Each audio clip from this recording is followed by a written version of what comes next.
ଜୟ ଜଗନ୍ନାଥ ସାଙ୍ଗମାନେ। ମାଳିକା ବର୍ଣ୍ଣିତ ଯେଉଁ ଜାଗା ଆମେ କଭର କରୁଛେ, ଏବେ ବୁଲୁଛି ଦେଖୁଛେ, ତ ସେଇଭଳି ମାଳିକା ବର୍ଣ୍ଣିତ ଆଉ ଏକ ଜାଗାରେ ଆମେ ଆସି ପହଞ୍ଚିଛୁ।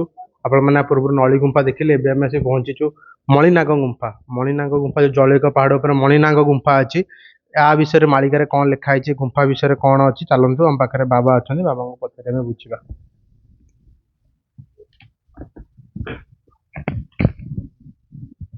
ବାବା, ଆପଣଙ୍କ ନାଁଟି କ'ଣ ଆଉ ଆପଣଙ୍କ ଘର କୋଉଠି, ଏ ବିଷୟରେ ଆପଣଙ୍କ ବିଷୟରେ ଟିକେ କୁହନ୍ତୁ। ମୋ ନାଁ ସୁଦର୍ଶନ ଦାସ। ଆମ ଘର ହଉଛି ରସିକନଗର। ଆଶ୍ରମକୁ ଆମେ ପିଲାବେଳଠୁ ଏଠି ରହୁଛୁ, ଯାଉଛୁ ଆଉ ଏଇ ଯୋଉ ମଣିନାଗ ଗୁମ୍ଫା କୁ ଆର ମାଳିକା ବିଷୟରେ, ମାଳିକା ସହିତ ଇଏ କ'ଣ ଜଡ଼ିତ ଅଛି କ'ଣ ନାହିଁ ଟିକେ କୁହନ୍ତୁ। ମାଳିକାରେ ଅଛି କ'ଣ, ପାହାଡ଼ ନାଁ ହଉଛି ଜଳୌକା ପାହାଡ଼। ଆଜ୍ଞା। ଜଳୌକା ପାହାଡ଼ରେ ମାଳିକାରେ ଅଛି ଯେ 752 ଗୁମ୍ଫା ଅଛି ବୋଲି ପ୍ରମାଣ ରହିଛି ମାଳିକାରେ।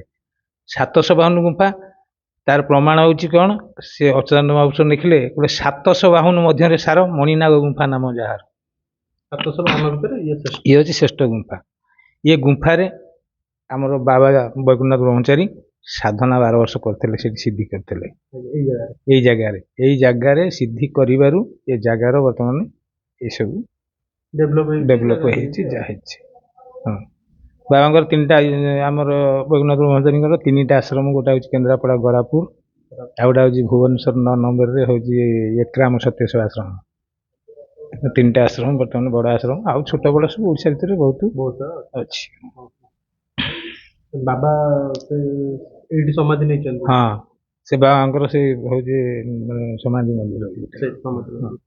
ମାଳିକା ସହିତ ଆଉ କ'ଣ ଏଥିରେ ଜଡ଼ିତ ଅଛି? ମାଳିକା ଯୋଉ ଲେଖା ହେଇଛି କ'ଣ ହବ, କେମିତି କ'ଣ ଜଣା ହବ? ମାଳିକା ତ କହୁଛି, ଆପଣ ଦେଖିଲେ ସେଠି ଯୋଉ ଗୁମ୍ଫା ଦ୍ୱାରରେ ଯୋଉ ବଟ ବୃକ୍ଷ ଅଛି, ତା ନାଁ ହଉଛି ଅହିବଟ।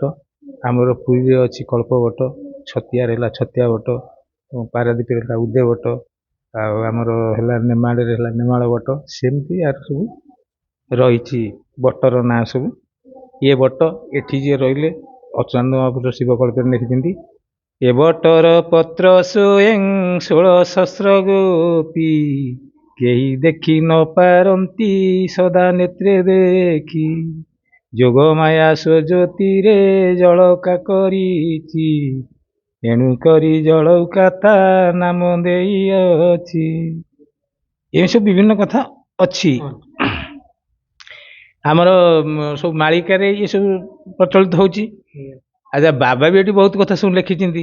ବାବା ଦେଖନ୍ତୁ ଏଠି ଲେଖିଛନ୍ତି ଯେ, ମୋର ନିବେଦନ ନିଜ ଆଚରଣ ଆଗେ କର ନିଷ୍କଳଙ୍କ, ଯାହାର ପ୍ରଭାବେ ଅନୁଗାମୀ ହେବେ ଯେତେ ତୁମ ପାଖ ଲୋକ। ସେଇ ଅହିବଟୁ କି ବାବା ଆଶ୍ରା କରିଥିଲେ। ଏଠି ଲେଖିଛନ୍ତି ତାଙ୍କର ନିଜ ଲେଖା, ଆପଣ ଏଠି ଦେଖିପାରିବେ। ସେ ଲେଖିଛନ୍ତି ଯେ, କହେ ହୀନ ବୈକୁଣ୍ଠ ଡାକ ନାମ ମୋର ଅଟଇ ବଟ, ହେ ଭାଇମାନେ ଆଶ୍ରା ମୋର ଏଇ ଅହିବଟ, ଜଳୌକାଗିରି ମଧ୍ୟରେ ଆଶ୍ରୟ ମୋ ମଣିନାଗ ଗୁମ୍ଫାରେ, ହେ ଭାଇମାନେ ହରି ଦୟା କରିବେ କି ବାରେ। ଆପଣ ଦେଖନ୍ତୁ, ସେ ଯେତେବେଳେ ଏଠି ସାଧନା କରୁଥିଲେ ତାଙ୍କୁ ବହୁତ ଦୁଃଖ କଷ୍ଟ ସହିବାକୁ ପଡ଼ିଥିଲା, ସେତେବେଳେ ଏସବୁ ଦେଖିଛନ୍ତି। ମାଳିକା ସହିତ ଯୋଉ ମାନେ ଏଇଟା ଜଡ଼ିତ ଅଛି, ଆପଣ କହିଲେ କି ଅଚ୍ୟୁତାନନ୍ଦ ଲେଖିଛନ୍ତି କି ଆମର ଏଇ ବର୍ଷରେ ଗୋପୀ ମାନେ ଅଛନ୍ତି, ତ ଯୋଉ ଜଗନ୍ନାଥ ଆସିବେ ବୋଲି କହୁଛନ୍ତି, କଳକି ଅବତାର ନେବେ, ସେ ସମୟରେ ଏଇ ଜାଗାରେ କ'ଣ? ସେ ସମୟରେ ଯେ ଜଳୌକା ମଣିନାଗ ଗୁମ୍ଫା ବହୁତ ଏଠି ସବୁ କିଛି ହେଇପାରିବ ବୋଲିକିରି ମାଳିକାରେ ଅଛି। କିନ୍ତୁ ସିଏ ଯୋଉ ଜଗନ୍ନାଥ ମହାପ୍ରଭୁ ଯୋଉ ପୁରୀରୁ ଆସିବେ, ଛତିଆ ବଟ ଆସିବେ। ସେଟା ତ ସମୟ, ତ ସେ ସବୁ ରହିଲା ବେଳେ ଏଇ ଜାଗାରେ କ'ଣ ମାନେ ଆମେ ଏଠି ବି ଜାଣୁଥିଲୁ ଯେ ଛତିଆ ବଟରେ ଚିତଳ ମାଛ କଣ୍ଟାରେ ହବ କବାଟ ନାଗିବ, ଆଉ ସେ ବଉଳା କୁମ୍ଭୀର ଆସିବ। ଆମେ ପିଲାବେଳେ ଆମେ ଶୁଣୁଥିଲୁ। ହଁ, ସିଏ ଏଠି ଅଚ୍ୟୁତାନନ୍ଦ ଶିବକଳ୍ପରେ ଲେଖିଛନ୍ତି ଯେ, କହିଲେ ଚିତଳ କଣ୍ଟାରେ ପଞ୍ଚମୁଖୀ ଜାଲି, ପଞ୍ଚମୁଖୀ ଦେଉଳରେ କୁମ୍ଭୀର ହାଡ଼ରେ ଶୂଳି କାଠ ହେବ ମଣିନାଗ ଗୁମ୍ଫାଠାରେ। ଏଠି ହବ ବୋଲି ଆମେ ବହିରେ ଦେଖୁଛୁ ନା, କୁମ୍ଭୀର ହାଡ଼ରେ ଶୂଳି କାଠ ହେବ ମଣିନାଗ ଗୁମ୍ଫାଠାରେ। କେତେବେଳେ କ'ଣ ହବ ବାପା, ସେ କଥା କିଏ କହିପାରିବ? ମାଳିକା ଆମେ ଚାଲିଛି, ଲୋକ ଯିଏ ବିଶ୍ୱାସ କରୁଛି କରୁଛି, ଯିଏ ବିଶ୍ୱାସ ନ କରୁଛି ନ କରୁଛି। ଯିଏ ବିଶ୍ୱାସ କରୁଛି କରୁଛି, ନହେଲେ ନାହିଁ। ଯୋଉ ମାଳିକା କହୁଛନ୍ତି କି ଯେ ମାଳିକା ସରିବା, କଳିକା ସରିବା ସମୟ ଆସିଲାଣି, ମାଳିକା ଲୋକମାନେ ସେ ବିଶ୍ୱାସ କରୁଛନ୍ତି, କିଛି କରୁନାହାନ୍ତି, ସେସବୁ ଜିନିଷରେ ସିଏ ତ ହେବ ଗୋଟିଏ କଥା। ଆଗରୁ ଲେଖା ହେଇକିରି ଅଛି, ଲୋକ କୋଉଠୁ ବିଶ୍ୱାସ ଜନ୍ମିଲା ଯେ ଅଚ୍ୟୁତାନନ୍ଦ ମହାପୁରୁଷ କହିଥିଲେ ଲୋକମାନେ ବଳଦ ଭଳିଆ ତୁଣ୍ଡି ବାନ୍ଧିବେ।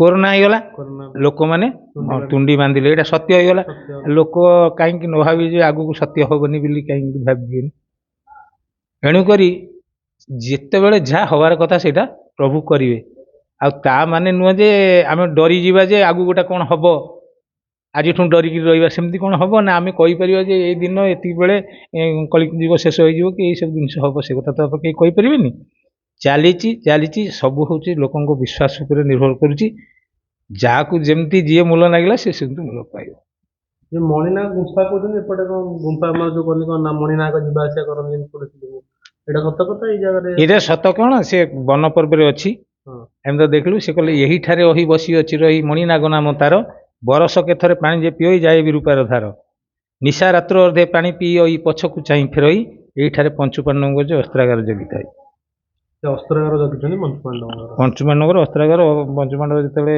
ଅଜ୍ଞାତ ବନବାସ ଯାଇଥିଲେ ସେତେବେଳେ ଏଠି ଅସ୍ତ୍ର ରଖିଥିଲେ ବୋଲି ଆମର ବନ ପର୍ବ କହୁଛି ଏଇ ଜାଗାଟା କାହିଁକି ନା ଟାଙ୍ଗି ଯୋଉଠି କଲେଜ ହେଇଛି ସେ ହଉଛି କିଚକ ହୁଡ଼ା ଚୌଦ୍ୱାରରେ ଆମର ହଉଛି ବିରାଟ ଗାଦି ବିରାଟ ବାହୁବଳ କିଚକ ରାଜା ଆପଣ ଜାଣିଥିବେ ମହାଭାରତ ଇଏ ବି ଗୋଟେ କଥା ତାପରେ ବି ଆମେ ମହାଭାରତ ଦେଖିଲା ବେଳକୁ ଯେ ସିଏ ରଖିଥିଲେ କୋଉଠି ନା ସମୀ ବୃକ୍ଷରେ ରଖିଥିଲେ ଅସ୍ତ୍ର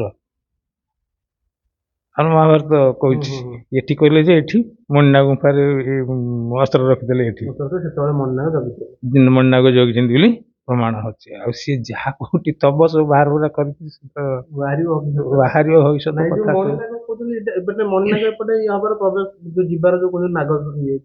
ହଁ ବରଷ କେତେ ପାଣି ପିଇବାକୁ ଯାଉଛନ୍ତି ତ ଦେଖି ନାହାନ୍ତି ନା ସେ ପଦ କହିଲେ କେହି ଦେଖି ଜାଣି ନ ପାରନ୍ତି ନିଶା ରାତ୍ର ଅର୍ଧରେ ଯାଆନ୍ତି ସେ ତ ଦେଖି ନାହାନ୍ତି ଏଇଆ ହେଉଛି କଥା ଯୋଉ ବନ୍ଦ କରାହେଇଛି କହୁଛନ୍ତି ଗୁମ୍ଫାଟାକୁ ସେ ଗୁମ୍ଫାରେ ଯୋଉ ବନ୍ଦ କରାହେଇଛି ଯେ ବାବା ଯେତେବେଳେ ଏଠି ରହିଲେ ସାଧନା କଲେ ଏଠି କେହି ସେ ଗୁମ୍ଫାରେ ରହିପାରୁନଥିଲେ ଗୋଟେ ଦୁର୍ଗନ୍ଧ ବାହାରୁଥିଲା ଗୋଟେ ବିଷର ଦୁର୍ଗନ୍ଧ ବାହାରୁଥିଲା ସେଠି ସେ ବିଷ ଦୁର୍ଗନ୍ଧରେ ସେମାନେ ମରିଯାଉଥିଲେ ସକାଳୁ ଇଏ ନିଷ୍ଠାପର ସହିତ ଯେତେବେଳେ ରହିଗଲା ପରେ ଗୋଟେ ଦିନ ଜଣା ପଡ଼ିଲା ଯେ ଇଏ ନିଷ୍ଠାପର ସହିତ ଇଏ ସାଧନା କରିପାରିବେ ସେ ସେଇ ପଦ କହିଲା ଯେ କହିଲେ ବିଶ୍ୱ ଜଳାରେ ଏ ସ୍ଥାନେ କେହି ନ ରହି ନିଜେ ଦ୍ୱାର ରୁଦ୍ଧି ଅଛି ଦ୍ୱାରେ ଗଦ ଦେଇ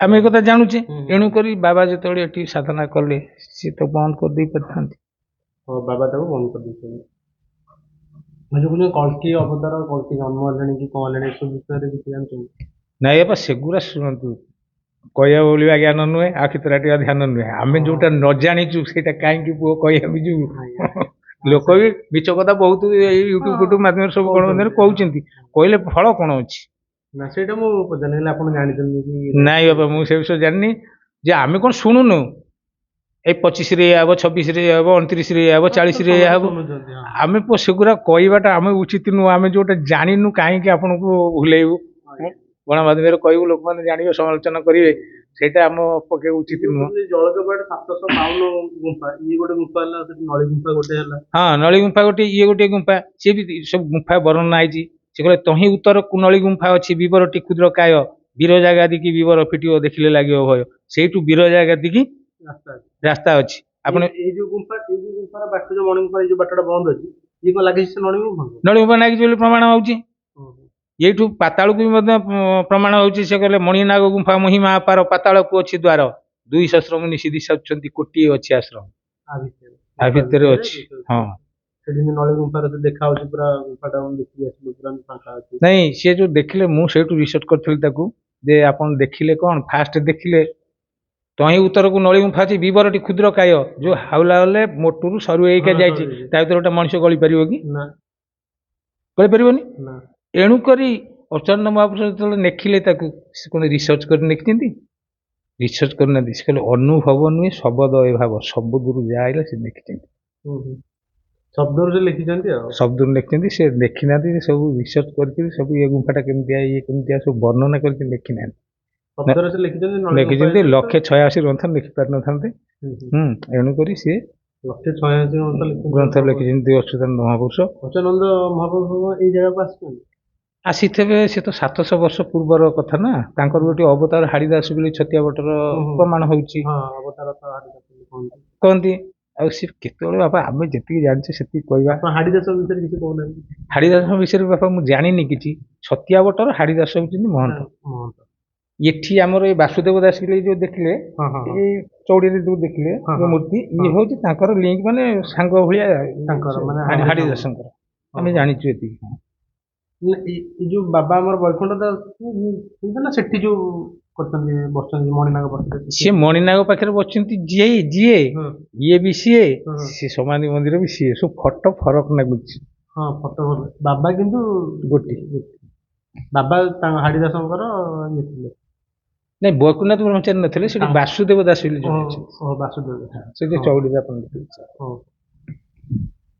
ଆଉ ଯୋଉ କହୁଛନ୍ତି ଆଗରେ ଆଉ କିଛି ଅଛି ଏମିତି ଗୁମ୍ଫା ଯେମିତି ଏମିତି ହବ ସେ ସବୁ ନେଚୁରାଲ ଏବେ ସବୁ କରିଦଉନାହାନ୍ତି ସବୁ ଯିଏ ଆଇଲା ନିଗିରା ଜାଗା ଦେଖିଲା ଓହୋ।